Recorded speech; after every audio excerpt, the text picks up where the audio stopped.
আজকে দিনটা খুবই সাধারণভাবে কেটে গেল। আজকে জলখাবারে খেলাম মুড়ি আর গোটা মুসুর সিদ্ধ, একদম শুদ্ধ ঘটিদের খাবার, আমার ভীষণই প্রিয়। যদিও বেশ ঠান্ডা ঠান্ডা লাগছে, কিন্তু অনেক দিন হয়ে গেছে চুলের যত্ন নেওয়া হয়নি, তাই আজ চুলে কালার লাগালাম। আজ লাঞ্চের মেনু ডাল, পেঁয়াজ পোস্ত, ফুলকপি তরকারি আর ধনেপাতার চাটনি।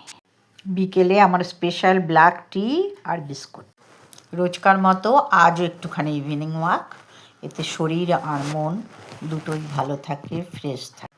টুকটাক কিছু জিনিস কিনে বাড়ি ফিরলাম। রান্নাঘরটা বিকেল থেকে অগোছালো হয়ে পড়েছিল, তাই একটুখানি গুছিয়ে নিলাম। রান্নাঘর যদি রাত্রিবেলা পরিষ্কার না থাকে, সকালবেলা আমার একদমই ইচ্ছে করে না কাজ করতে, তাই আমি রান্নাঘরটাকে রাত্রিবেলা একদম ফিটফাট করে তারপরে ঘুমাই। আজ এইটুকুই, টাটা।